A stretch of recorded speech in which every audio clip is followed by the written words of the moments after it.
Di sebuah pelabuhan, kita diperkenalkan dengan Ju Sung Chul yang berprofesi sebagai oknum polisi korup yang terlibat dalam perdagangan narkoba yang bernama Hyper. Malam tersebut, beliau menyempatkan waktunya ke sebuah kapal di mana sudah ada anak buahnya yang bernama Tomo yang sedang menyiksa polisi yang hampir menangkapnya. Dengan muka datar, Sung Chul menebas polisi dengan maksud menghilangkan saksi yang setelahnya Ju Sung Chul meminta Tomo untuk lebih berhati-hati karena beberapa waktu ke depan mereka akan bertransaksi Hyper seberat 20 kg yang sudah jelas itu dapat membuat Ju Sung Chul dilaknat oleh Sang Maha Kuasa. Dan Patrick persembahkan The Round Up, No Way Out.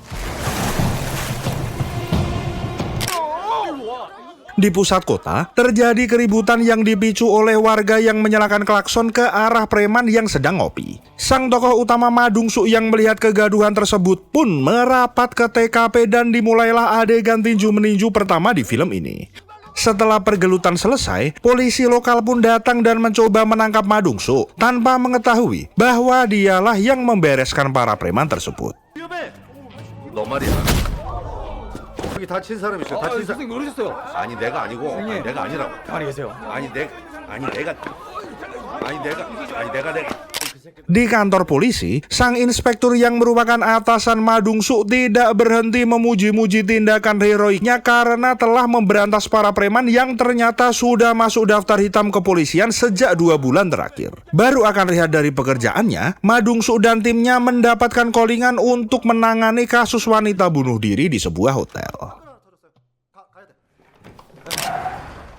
Sesampainya di TKP, salah satu anak buah Ma Dong-suk menjelaskan bahwa wanita berusia 28 tahun itu terjun dari lantai 8. Dari keterangan para saksi, diketahui bahwa sebelum bunuh diri, wanita itu bersama seorang pria misterius ke klub malam bernama Orange yang setelah diselidiki, sidik jari pria tersebut tidak terdaftar di database negara Korea. Mendapatkan beberapa petunjuk, Suk-do pun memutuskan menuju ke lab forensik untuk mengotopsi korban.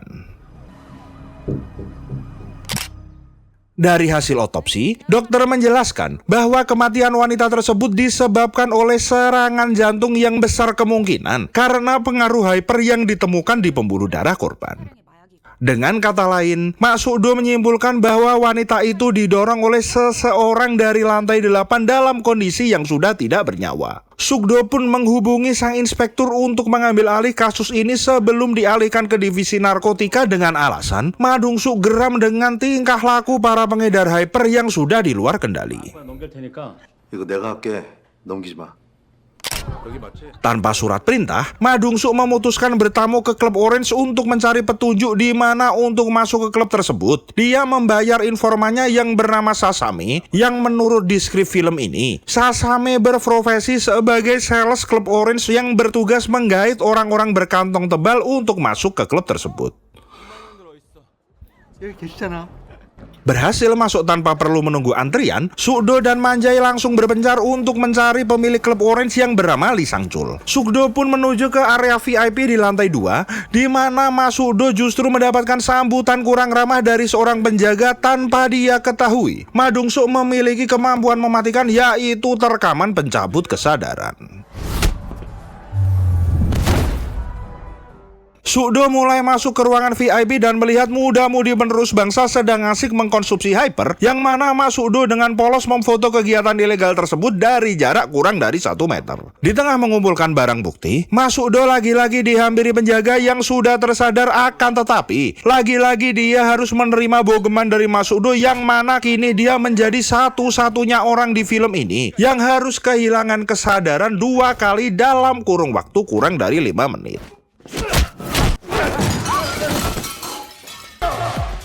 Mak Suk-do pun melanjutkan sweepingnya ke ruangan berikutnya, di mana dia menemukan Lee Sang-chul sedang dalam keadaan bergoyang brutal. Melihat goyangannya yang seronok, Mak Suk-do pun memberi sedikit pelajaran sebelum menyerahkannya ke pihak berwajib. Di kantor, Mak Sudo dan timnya pun menganalisa video CCTV yang dia peroleh dari klub Orange, di mana terlihat wanita korban pembunuhan tadi sedang bersama laki-laki yang wajahnya pecah-pecah. Entah karena kualitas kameranya, atau memang wajah aslinya memang sudah seperti itu. Mak Sudo pun mulai mencari tahu siapa laki-laki tersebut kepada pemilik klub Orange, namun tidak mau buka suara, sampai orang ini harus kejang-kejang karena pukulan dari Ma Dong-soo. 청소할 때가 됐어.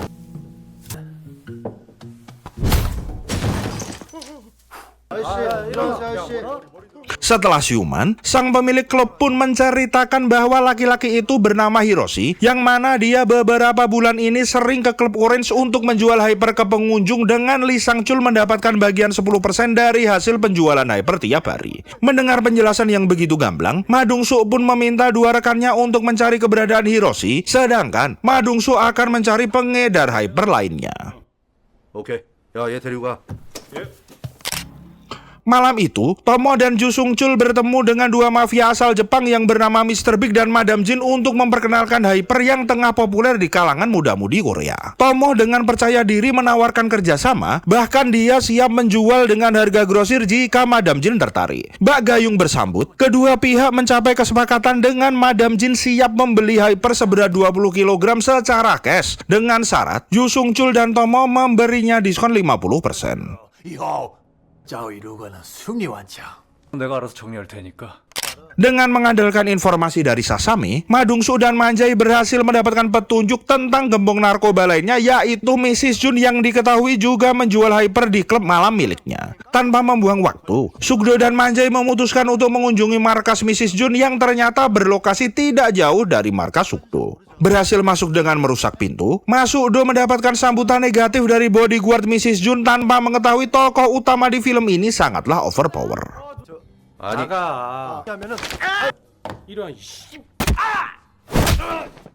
Selesai dengan pertarungan singkat tadi, Ma Dong-soo pun mulai mencari tahu keberadaan hyper di ruang tersebut, yang mana sebagai polisi yang terbiasa dalam hal geledah-menggeledah, Ma Dong-soo dapat dengan cepat menemukan hyper yang tersimpan di sebuah laci khusus. Ma Dong-soo pun mulai menginterogasi Mrs. Jun dengan juga menanyakan tentang sosok Hiroshi ini. Terungkap bahwa Hiroshi ini berkomplot dengan geng terbesar di Jepang, kita sebut saja geng Lumut, untuk memproduksi hyper dan mengedarkannya di banyak klub malam. 일본에서 온 깡패라던데? Di sisi lain, inspektur ditemani dua anak buahnya telah berhasil melacak keberadaan Hiroshi yang tinggal di sebuah apartemen. Agak sedikit gugup sang inspektur karena Hiroshi tidak sendiri, di mana salah satu anak buah inspektur sedikit kewalahan karena mungkin terintimidasi dengan tato-tato naga di badan Hiroshi. Namun, pada momen yang tepat, sang inspektur dapat mengubah keadaan dengan menembakkan pistol sengatan beracun dan mengamankan dua orang itu ke markas, beserta membawa barang bukti berupa pistol dan hyper seberat 20 kg. 뭐야 이거? Di perjalanan, inspektur menghubungi Sugdo untuk melaporkan keberhasilannya mengamankan Hiroshi beserta barang bukti. Namun, belum sempat Mas Sugdo melontarkan puja-puji atas keberhasilan tersebut, tiba-tiba sekelompok pria bermasker turun dari mobil dan mencuri pil hyper dari kendaraan inspektur. Sebelum mereka pergi, Hiroshi yang terbangun meminta bantuan kepada mereka. Namun, alih-alih diselamatkan, Hiroshi malah dipukul dengan benda tumpul hingga terjatuh. Berhenti di sebuah tempat, orang-orang bermasker tersebut berganti mobil untuk menghilangkan jejak. Dari sinilah kita mengetahui bahwa orang bermasker tersebut adalah Ju Sung-chul dan anak buahnya. Setelah membakar pakaian yang mereka gunakan, Ju Sung-chul pergi ke markas Tomo untuk membuat perhitungan karena Hiroshi yang merupakan anak buah Tomo berhasil ditangkap polisi beserta hyper yang akan dijual ke Madam Jun. Terjadi keributan kecil di markas Tomo, tetapi sepertinya adegan sabet menyabet tidak terjadi karena Ju Sung-chul masih memberikan kesempatan Tomo untuk hidup dengan diberi tugas untuk membungkus hyper dan mengantarnya ke pelabuhan besok pagi. Sementara itu, Sugdo dan Manjai pergi ke rumah sakit untuk memeriksa kondisi inspektur dan dua rekannya yang lain. Di sana, Sugdo mendengar kabar kurang sedap dari rekan kerjanya bahwa inspektur sedang menjalani operasi karena mengalami cedera serius pada tempurung kepalanya. 머리를 좀 많이 다치셨어요. Di sebuah gedung, kita diperkenalkan oleh Yang Hu. Dia merupakan bawahan Tomo yang pada hari itu sang bos berkunjung untuk meminta setoran. Di sana, Tomo memberi tugas tambahan untuk Yang Hu agar bisa menghandle penjualan Hyper di area Hiroshi, karena seperti yang kita ketahui Hiroshi telah tewas. Mendengar kabar tersebut, Yang Hu meminta Tomo untuk dikenalkan kepada Ju Sung Chul yang merupakan rekan kunci Tomo, akan tetapi Tomo menolak permintaan tersebut karena dia sendiri menyesal telah bekerja sama dengan oknum polisi bejat. 야, 얼른 이쁘게 포장해서 약 챙겨드려. Sambil menunggu teman-temannya di rumah sakit, Sukdo kedatangan tamu yaitu polisi lokal dari daerah Bukbu yang menangani kasus penabrakan malam sebelumnya. Di saat olah TKP, mereka menemukan pistol milik atasannya yaitu Kapten Jong yang hilang setelah dilempar ke laut di awal cerita tadi. Si polisi Bukbu pun menjelaskan bahwa atasannya selama 2 tahun terakhir melakukan penyelidikan mandiri di daerah Guryong karena di sana oknum-oknum polisi terkesan membiarkan kriminal-kriminal berkeliaran memasarkan Hyper. 이거 담당 형사가 누구야? Mendengar keterangan yang tidak biasa dari polisi Bukbu tadi, Sukdo memutuskan menyatroni markas kepolisian di daerah Guryong untuk melihat situasi. Tak lama kemudian sang pimpinan pun datang yang tidak lain adalah Ju Sung Chul. Baru saja duduk, Sukdo menanyakan tentang peredaran Hyper di kota Guryong, akan tetapi hal tersebut ditanggapi dengan begitu gugup oleh Ju Sung Chul.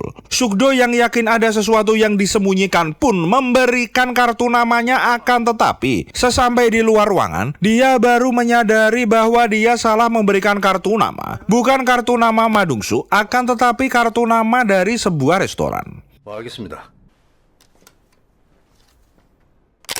Gagal mendapatkan informasi dari Ju Sung Chul, Sukdo menghubungi informannya yang bernama Donggu untuk mencari tahu di mana klub malam yang sering dikunjungi oleh geng lumut. Orang ini merupakan ketua gangster kelas teri yang sengaja dipelihara Madungsu untuk dapat mengorek informasi tentang berbagai macam dunia gelap yang terjadi di Korea. 동구, 네가 말했던 그 정보는 어디 있어 지금?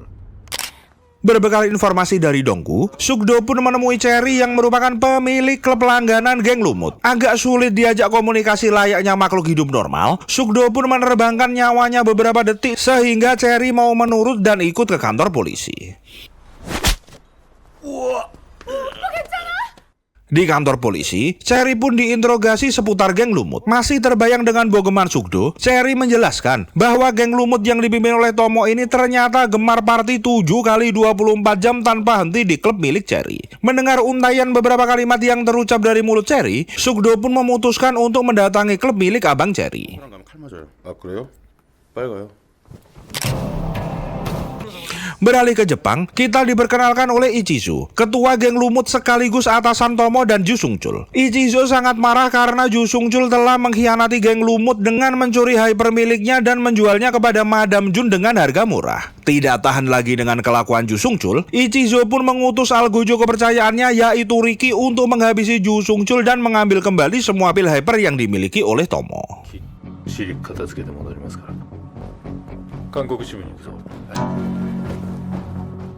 Di sebuah bar, Ju Sung Chul merasa tertekan karena Tomo belum juga datang dengan pil Hyper yang telah dijanjikan. Melihat raut wajah Nyonya Jin yang beraura maghrib, Ju Sung Chul pun segera menghubungi Tomo yang ternyata dia sedang mencari tempat aman sambil membawa Hyper karena kini Tomo tengah menjadi target Riki. Mendengar kabar tersebut, Ju Sung Chul pun meminta tambahan waktu 2 hari untuk membawa Hyper itu dan Mr. Big menyetujuinya dengan syarat jika ia tidak kembali, Ju Sung Chul akan menerima akibatnya.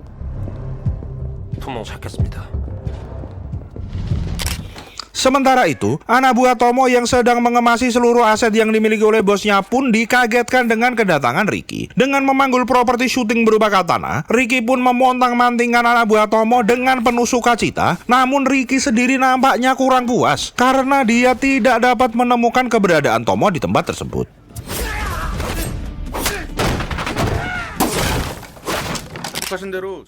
Di sisi lain, Sukdo telah sampai di klub milik Cherry dan dia meminta anak buahnya yang bernama Mimi untuk mengantarkan Madungsu ke ruangan khusus yang disewa oleh kelompok Tomo.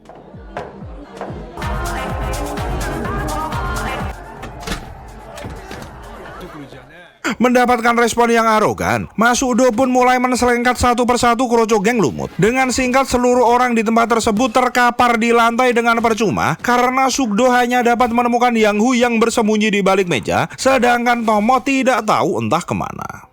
야!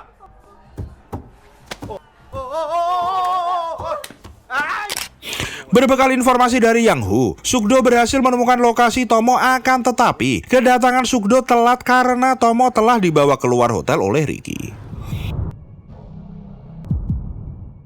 Melihat Tomo ada di dalam mobil, Sukdo pun meminta Manjai untuk memblokir pergerakan mobil tersebut.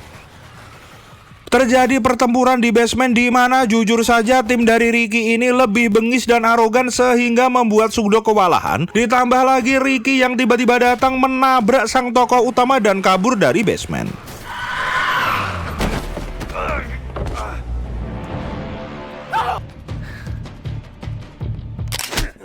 Di sebuah dermaga, Ricky menginterogasi Tomo dengan bahasa Jepang yang mana pada intinya Ricky menanyakan tentang pengkhianatan Ju Sung-chul dan keberadaan pil hyper tersebut. Akan tetapi Tomo tidak mau memberitahunya dengan balasan Ricky harus menebas singir Tomo hingga tumbang karena dia tidak mau memberikan informasi.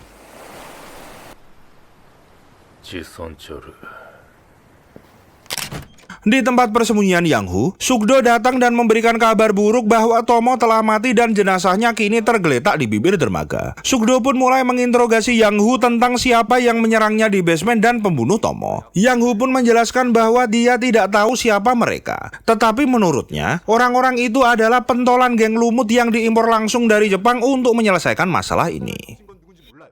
Sukdo dan yang lain pun mengadakan meeting dadakan di tempat tersebut dan mulai memetakan orang-orang yang akan menjadi target operasi Sukdo dan timnya. Dari informan yang berada di Jepang, kini Mas Sukdo mengetahui bahwa Ricky merupakan algojo geng lumut pusat yang sangat loyal dan brutal. Menurut Yang Hu, setelah melihat orang-orang bermasalah tersebut, dia memiliki hipotesa bahwa Ricky membunuh Tomo karena mencari keberadaan pil hyper seberat 20 gram yang mereka curi. 빼돌렸거든요. 왜 형사님들이 찾고 있는 그 20kg짜리? 그냥 두 새끼 한꺼번에 다 잡으면 돼. Singkat cerita, Sukdo mendapatkan telepon dari polisi wilayah Bukbu dan menginformasikan bahwa mereka telah mengamankan jenazah Kapten Jong yang ditemukan oleh seorang pemancing ikan yang mana itu membuat Sukdo betul-betul geram karena kebiadaban seorang mafia yang secara sadar dan tega membunuh seorang polisi yang merupakan tulang punggung bagi keluarganya. 또라이 같은 새끼네 이거.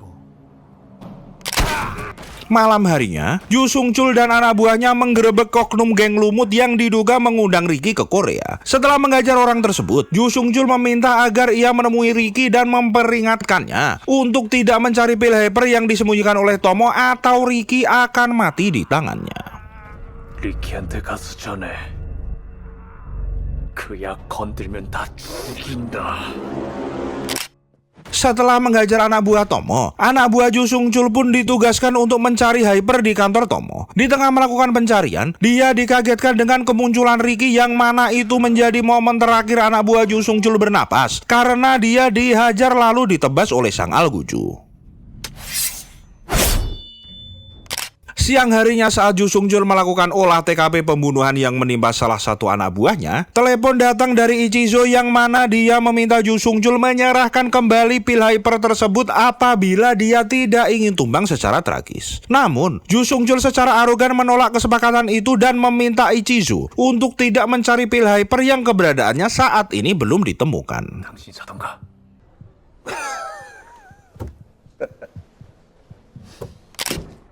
Selesai bersih tegang dengan Ichizo, Ju Sung-chul pun menemui Mr. Big dan Madam Jin karena hari ini adalah batas waktu penyerahan pil hyper. Mr. Big yang tidak dapat melihat keberadaan pil hyper itu pun langsung memaki-maki Ju Sung-chul. Merasa tidak terima, Ju Sung-chul menselengkat Mr. Big dan anak buahnya dengan membabi buta dan meminta Madam Jin untuk tidak membatalkan transaksinya dan bersedia menunggu pil hypernya yang saat ini masih dalam pencarian. 회장님이 내 약 사는 거야.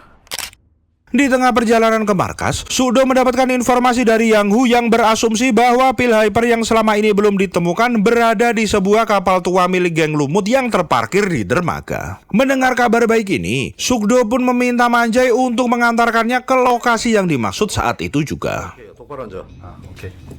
아 이따 창문이나 좀 열어줬으면 좋겠다. Sesampai di dermaga, Sukdo mendapati anak buah Ricky yang sedang berjaga dan menyuruhnya pergi. Sukdo pun kembali melawan anak buah Ricky seorang diri di mana bogeman-bogeman tipis menyerempet ke pipi para begundal tersebut dengan sukses sehingga mereka dapat dimintai keterangan.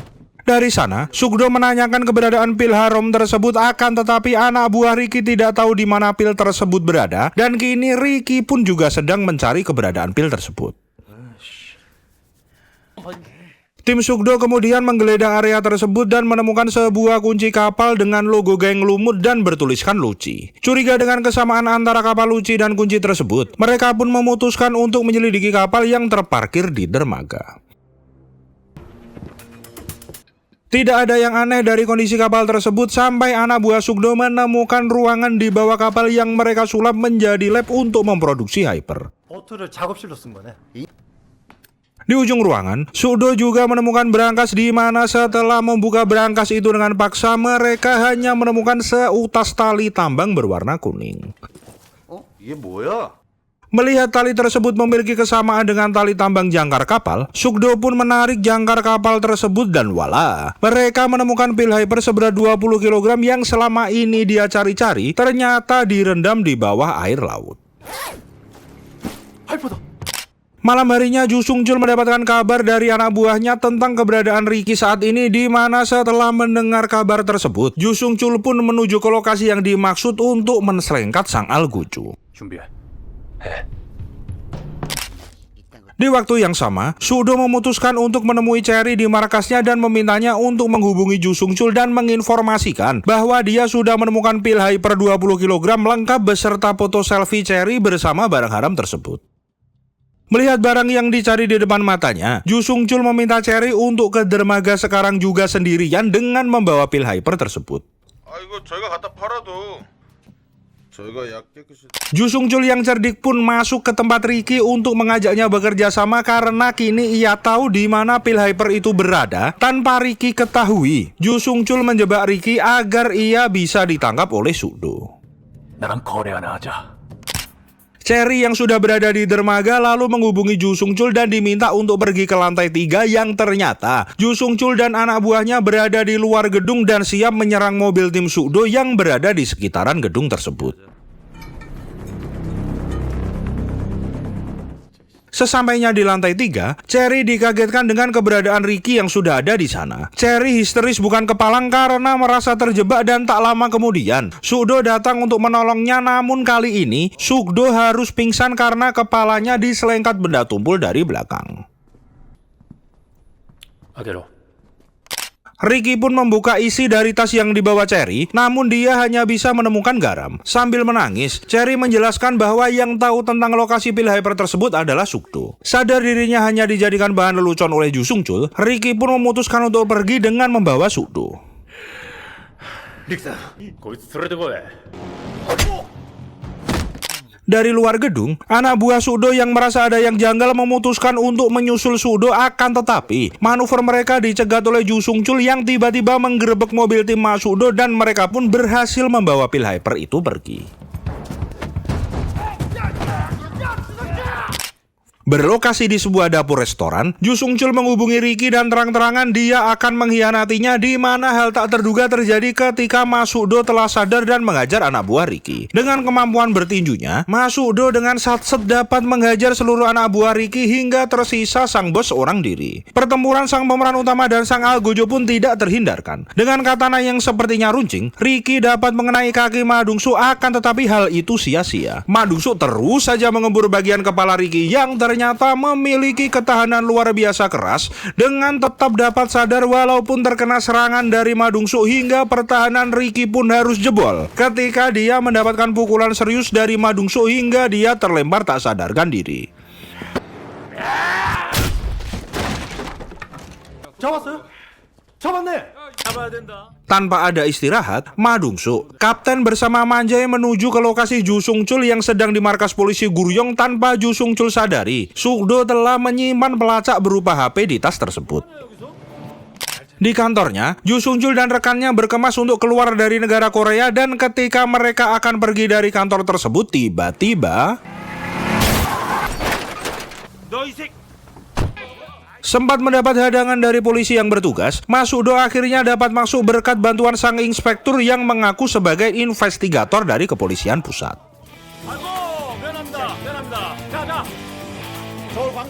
Di tengah menyisir ruangan, Sukdo tiba-tiba mendapatkan serangan kejutan dari Ju Sung-chul dengan membawa tongkat bisbol. Agak kewalahan memang Ma Dong-suk menghadapi Ju Sung-chul karena mungkin usia Ma Dong-suk yang jauh lebih tua. Akan tetapi Ma Dong-suk dengan cerdik memangkas kekurangan umurnya dengan terus menyerang bagian rusuk Ju Sung-chul hingga dia sempoyongan. Kekuatan Ju Sung-chul pun terus melemah dengan tidak berdampaknya pukulan-pukulannya yang mengenai Ma Dong-suk hingga dia harus mengeluarkan borgol yang dia gunakan sebagai senjata. Lagi-lagi, rantai borgol pun terasa percuma untuk menghadapi monster sekelas Ma Dong-suk. Ju Sung-chul pun menggunakan pistol untuk mengakhiri pertempuran, tetapi lagi-lagi Ma Dong-suk dapat menggagalkan rencananya. Dengan bersemangat, Ma Dong-suk pun melanjutkan pertempurannya dengan melempar Sung-chul sampai ke ruangan sebelah dan membanting dengan gaya suplek untuk menghancurkan tulang belakangnya. Masih bisa berdiri usai disuplek, Ma Dong-suk pun menutup pertempurannya dengan pukulan serius yang membuat Ju Sung-chul terlempar ke lemari besi hingga sekarat.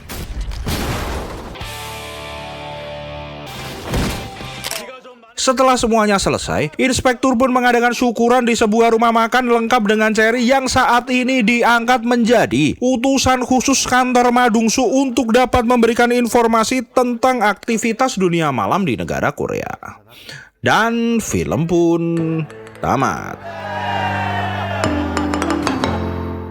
Hikmah yang bisa kita ambil dari film ini, hindarilah suplemen-suplemen duniawi seperti yang diperdagangkan di film ini, karena selain itu akan merusak organ tubuhmu secara pribadi, itu akan merusak hubungan kalian kepada keluarga atau orang lain. Terima kasih untuk Football Star, Nur Aisyah, Berlian, Arti, Catur, Deki, Muhammad Soso, Robin, Broken Omat, Ali Wafa, dan seluruh penonton di channel ini. Mohon maaf apabila ada salah-salah kata. Patrick beserta tim undur diri. Wassalamualaikum dan bye.